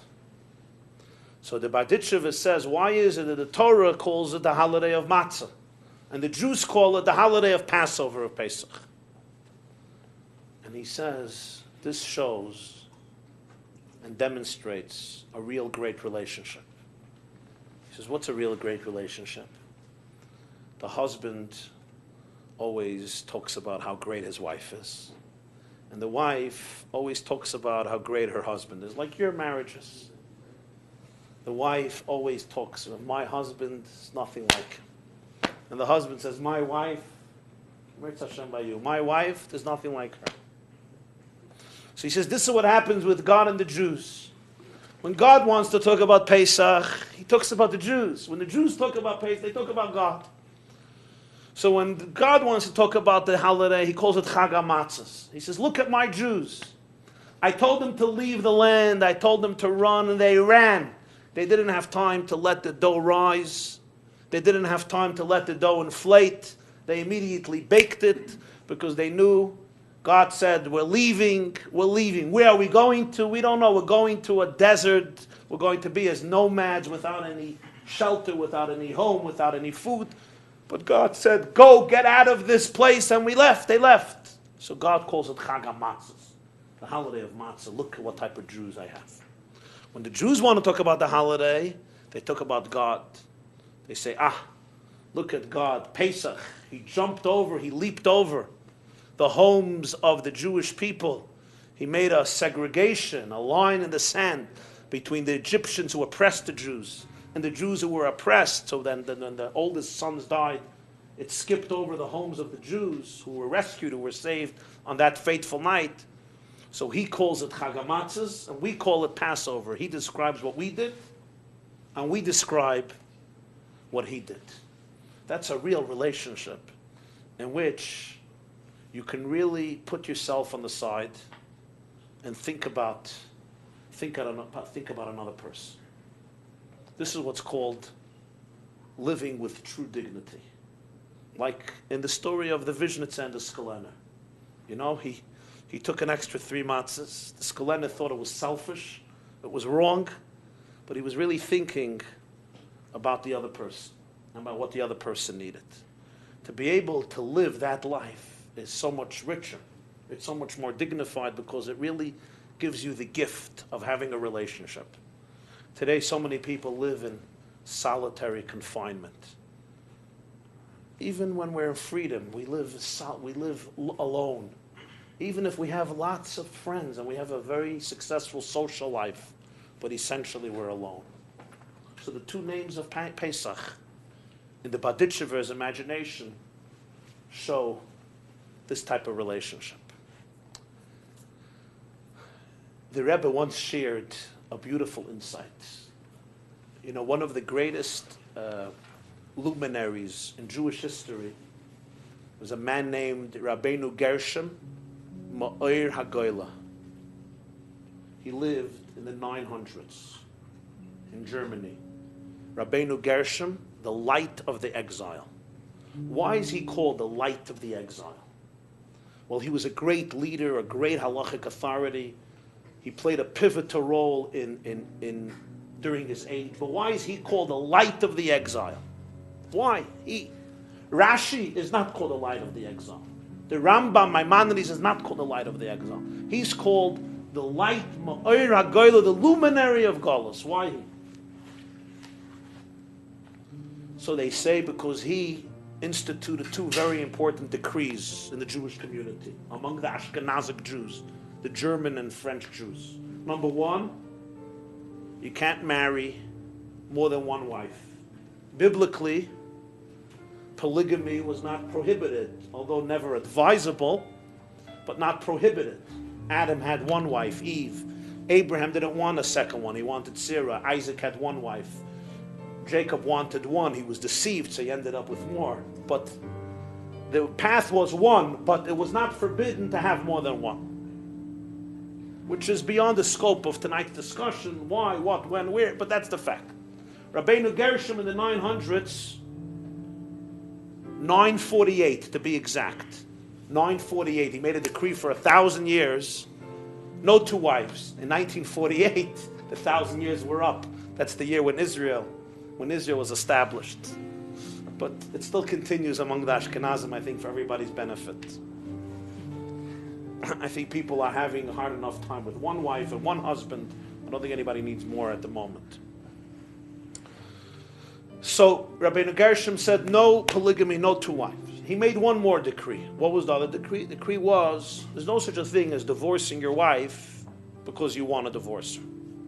Biblically, relying on men to be big, mature, refined, the Torah says, when you want to divorce, you could divorce. But Rabbeinu Gershom saw it can be abused. There's no such a thing he wants to divorce her, he can divorce her by force. There has to be grounds for it. She has to agree. So these were two important institutions in the Jewish community. But why? Because of these is he defined as the light of the exile. So there's an explanation that's brought, and I saw it quoted in a letter of the Lubavitcher Rebbe. He said, it's not just the decree on a physical level, it's also the idea on a spiritual, metaphysical level. The relationship between God and the Jewish people is defined as a marriage, as an intimate relationship, an eternal covenant. In the 900s, the Jewish people have been in exile for a millennium, for 1,000 years, since the Roman destruction of the temple, and they have endured savage, excruciating suffering, hardship, and turmoil. Many Jews felt that God has divorced the Jewish people. The Christians triumphed. The Christians took over Europe. Europe was Christian, it belonged to the Pope. Other parts of the world now belong to Islam, but primarily at this point to the Christians, who demonstrated to the Jews how wrong they were and how defeated they were by the political and military victory of the Christian religion all over the world. This showed the Jews, so to speak, that they were betrayers of God, that they were sinners, that they ought to be hunted down, persecuted, murdered, killed, converted by force. And many Jews began asking themselves, maybe the story of redemption does not apply to us. Maybe God divorced us. As the Christians said, he found a new love. There's the Old Testament, and there's the New Testament. There's the Old Bible and the New Bible. There's the Old Covenant, which was abolished for a new covenant. You get married, you have romance, you have a honeymoon, and you get divorced, and you go to somebody new. But we know that God is defined by halacha. Jewish law defines God. Magid dvarav liYaakov chukav mishpatav liYisrael. The verse says in Psalms, the Midrash explains that the laws of Torah are laws for God as well, so to speak. He is defined by the boundaries of Jewish law of halacha, which is an interesting concept. When Rabbeinu Gershom said, you're not allowed to divorce your wife without her consent, it was not just a halachic statement, a legal statement. It was a spiritual, historical statement. He can't divorce you without your consent. So the Jews said, okay, he didn't divorce us. He just went and married another woman. Polygamy. He may have not divorced us, but he found a new interest. He found a new woman. So Rabbeinu Gershom said, no, you can't marry two women. He still remains one married to you for eternity. no divorce, and no second marriage. So thus they named him Ma'ir HaGoyla, the light of the exile, because he was the one who revealed to the Jewish people that in the worst darkness of exile, they were still in a marriage, they were still in an intimate oneness with the master of the universe. So they called him the light of exile because he illuminated, he gave an oir, a lichtigkeit to exile. That the love and the affection and the romance that existed between them when they left Egypt, God calling it the holiday of the matzahs, and we calling it the holiday of Pesach. The husband saying, look at my wife, look at my beauty, and the wife saying, look at my angel. That relationship still existed in all of its strength, even if it wasn't manifested and it wasn't conspicuous. And this is true in every generation, also in our own personal lives. Sometimes you feel that you're completely separated from your own soul. Sometimes you feel completely separated from God. Sometimes you feel completely betrayed. Sometimes you look at yourself and you have no relationship with God. It's over. There's divorce, or at least a second marriage. Rabbi Gershom said, Ma'ir HaGoyla, the light of exile, that relationship is extremely powerful. And in our generation, there was a great light of the exile who taught that even that piece of matzah who was stolen and seemed so far, far away from the Seder table is really part of the Seder story. It never really left. Physically, geographically, at the surface it may have left, but it's really at the Seder table. It's really there on some level. There's a mystical cord connecting the Afikoiman to the Seder table. We have to find it and bring it back and complete the story of the Seder. L'shana haba b'Yerushalayim. L'chaim, l'chaim. L'chaim, l'chaim.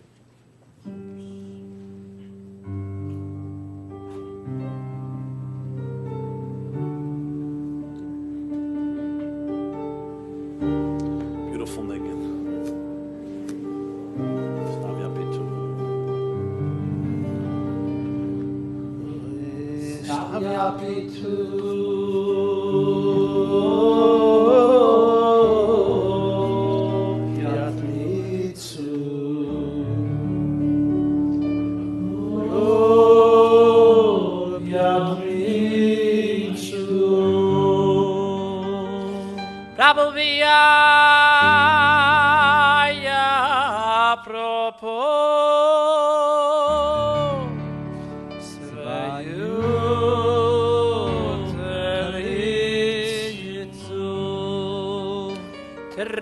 Trebas natia kulati. Trebas natia grechati. Oh, echesh boin tzedek. Oh, davati. B'tepanom chazayno mod v'chati ami b'yem da b'yem domi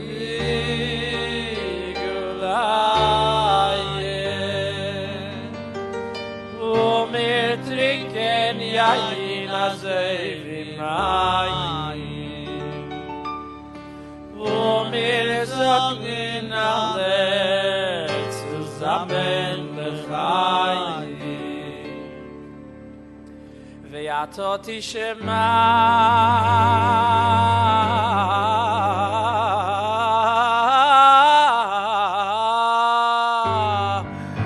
min hashomayim.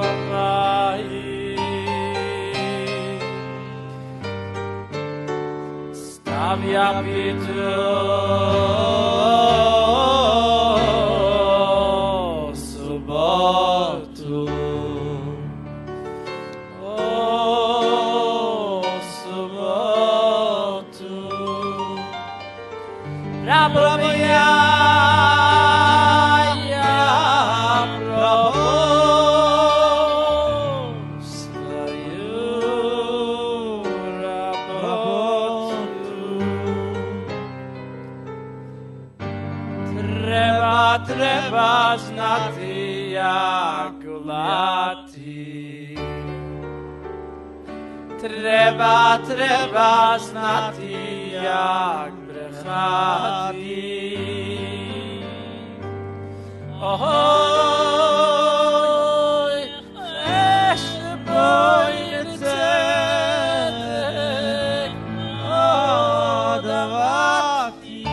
for the blood of the Yakum Imanu Ken. So it's a vessel for the blood of the Yakum Imanu Ken. So it's a vessel for the blood of the Yakum. So it's a vessel for the blood of the Yakum.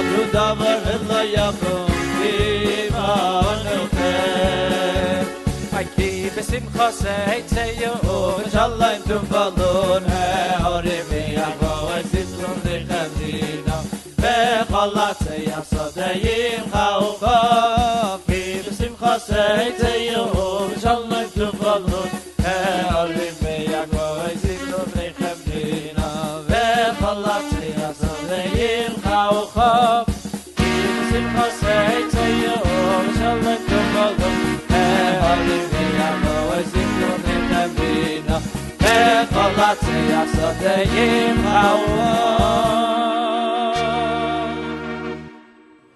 They sang now, Ki v'simcha seitzeyu, although we're not going out yet, but what they probably meant was that we should go out from the Golos, from this exile into redemption, with a lot of joy.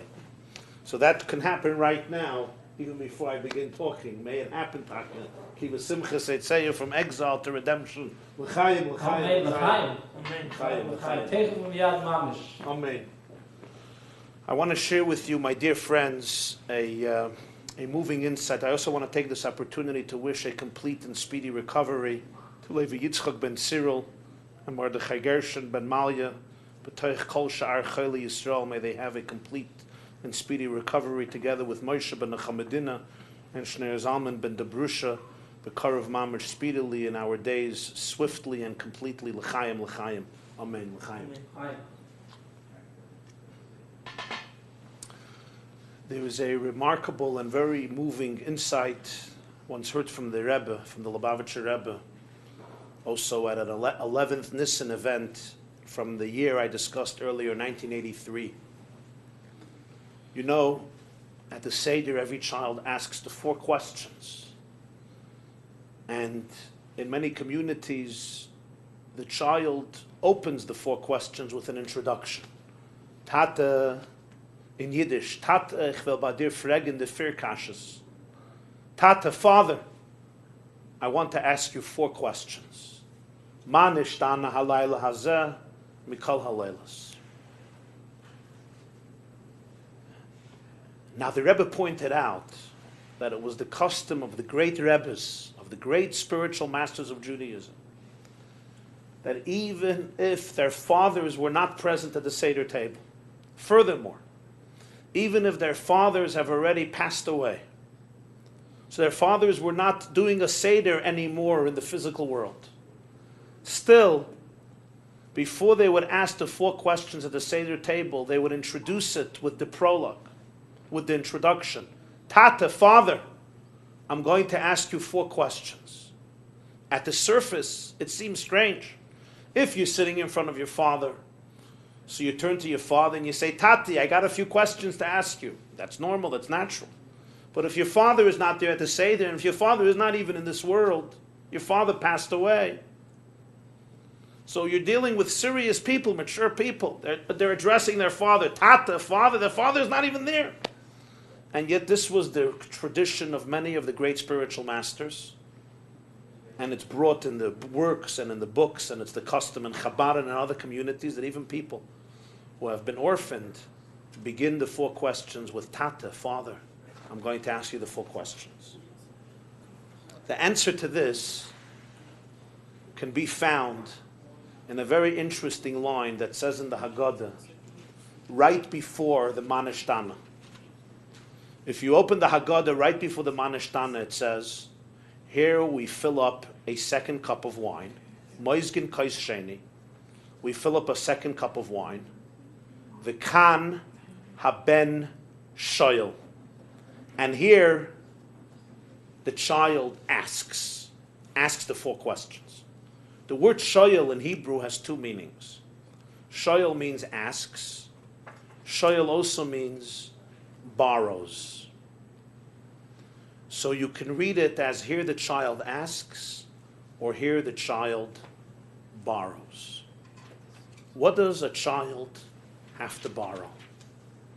The answer is, every child needs a father. Jeder Kind darf a Tate. Every child needs a father. A father is our link to the past. Our father is our link to history. Our father, as our mother, are our progenitors. A father, a parent, and a mother are the ones who are capable of giving a child a certain sense of confidence and inner wholesomeness and the belief that they are absolutely significant and valuable and that they have the power to live life to the fullest. A father can give a child that unconditional stability and inner strength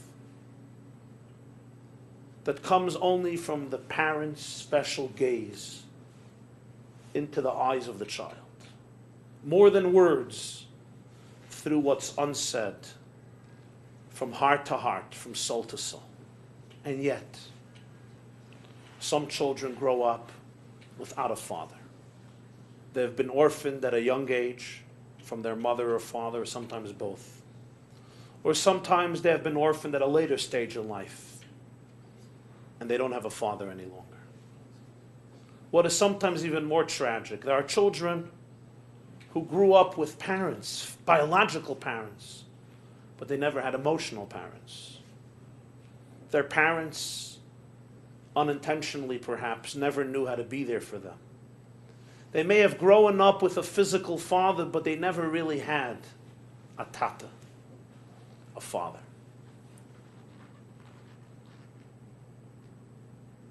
Some children have even been violated, abused, and harmed by those very people whom they were supposed to and they did trust the most in their lives, their own parents. Their parents could not conquer their own dysfunction, their own problems, their own challenges, their own addictions, and they could not give their children what their children needed so desperately.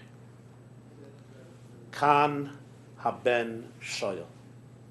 At this stage of the Seder, the window of heaven opens, and every child can borrow. Shoyel can borrow his or her father. At this moment, we are capable of tuning into that energy that only a father can give us. At this moment, each of us is capable of saying Tata, of turning to our own father and saying, let me ask my questions. Let me ask all of my questions. Let me ask every question I ever had. Let me be able to open up every dilemma I ever had. Let me be able to deal with any insecurity, with the pain and the anguish that I may have had through my life. Let me ask my questions. Let me let go of my questions. Every child could now borrow that energy that your father was and is supposed to give you. That inner confidence, love, optimism, hope, and inner wholesomeness. But the Rebbe added something else. He said, when the great Rebbes, the great Hasidic masters said, and their parents were not there, their parents were dead, their parents passed away. It's because at that moment, their parents came back, and the spiritual presence of their fathers were present at the Seder table. All year the Rebbe said they would not do this, because you don't just schlep out of a soul of its place in the world of truth. But this was the time at the Seder table when they said Tata, because they weren't speaking metaphorically or symbolically, but they were actually speaking to their Father. Their Father was there. The energy and the presence of their Father was there. And they could say, Tata chvaba de fregen de frikashas. So may we, you and I, utilize that special energy of redemption of the Seder to be able to say Tata chvaba de fregen de frikashas, to be able to fill every void that may be blocking and obstructing our true growth, our true potential, to be able to continue the Seder narrative and complete it by bringing all the afikoimans from the whole world back to the Seder table. And here, my friends, I want to conclude with this story, with this little incident. It was Simchas Torah one year. In 770 Eastern Parkway, and the Lubavitcher Rebbe, whose birthday we commemorate tonight, the 11th of Nissan, 108th birthday. The 11th of Nissan, 1902-2010. The Rebbe took his little Torah scroll, his little Sefer Torah, and he went to the bima to dance, the hakafas, to dance around the bima on Simchas Torah, the great joyous day of the year when we dance with the Torah all day and all night.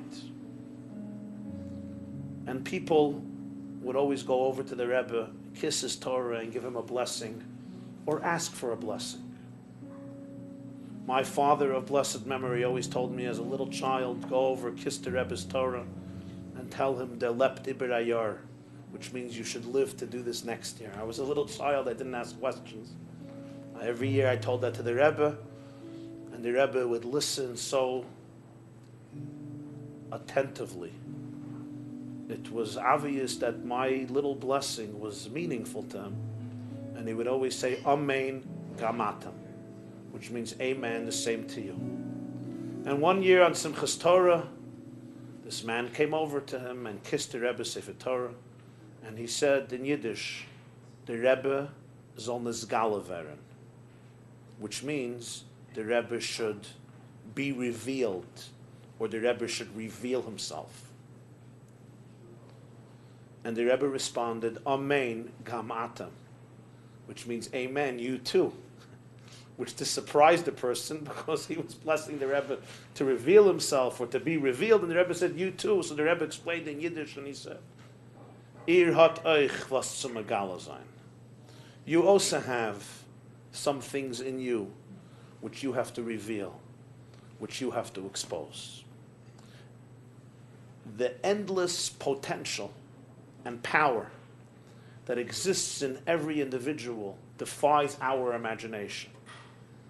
Although we limit ourselves and we define ourselves sometimes very mediocrely, we sometimes surrender to live a life of quiet desperation and never fully actualize our inner potential. But in the Rebbe's imagination, in the Rebbe's mind, what every person and what every Jew has within himself or herself to reveal was extraordinarily profound. The sky was the limit, and even the sky was not the limit. May you and I be megala, reveal, all that which is contained and embedded and stored within us, to be able to share the light and the love and the depth and the majesty of Torah with ourselves and with those around us, with our brothers and sisters the world over. Become ambassadors of love and agents of light to every person we encounter and to every human being we come in contact with, and every child we meet and every human being we develop a relationship with, to become an ambassador of light and love, until together we complete the Seder story and say, L'shana haba, b'Yerushalayim, l'chaim, l'chaim.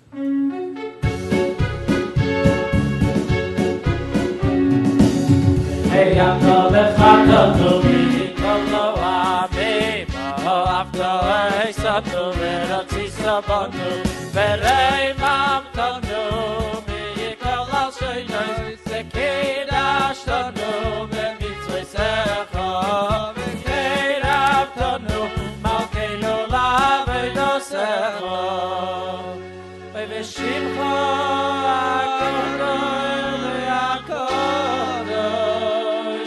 Aleinu karasa, hey ato bechatonu mikolo amim, ato hey sanu beratzi sabanu, berei mamtanu mikol sheines, vekida shanu bemitzvah secha, vekida tanu malkeinu lavedo secha, v'shimcha.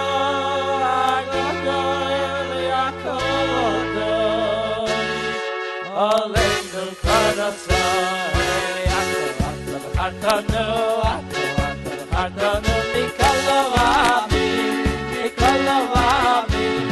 oh Atoi Sonu, Veratzi Sabonu, Atoi Sonu, Veratzi Sabonu, Verei Matonu, Mikol Ashoyres, Kidash Tonu, Mitzvah Secha, Verei Matonu, Mikol Ashoyres, Kidash Tonu, Mitzvah Secha, Verai Lai Lai Lai La La La La La Maya La La La La La Veshimcho Agodel Agodel Agodesh Aleinu Karasa Veshimcho Agodel Agodel Agodesh Aleinu Karasa Ay ay ay ay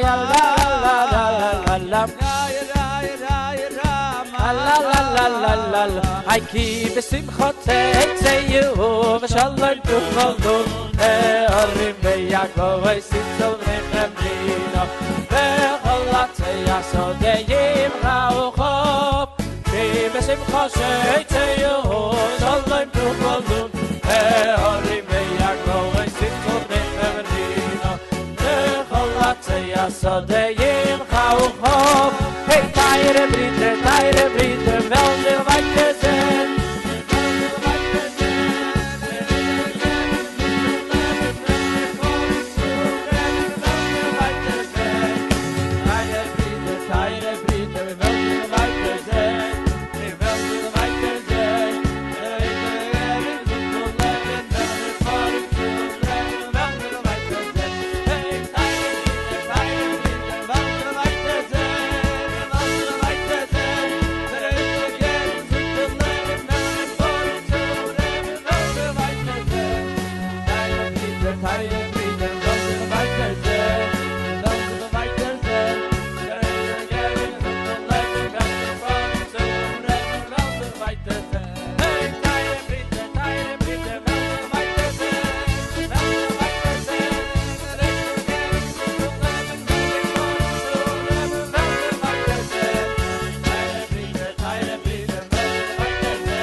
Rebbe,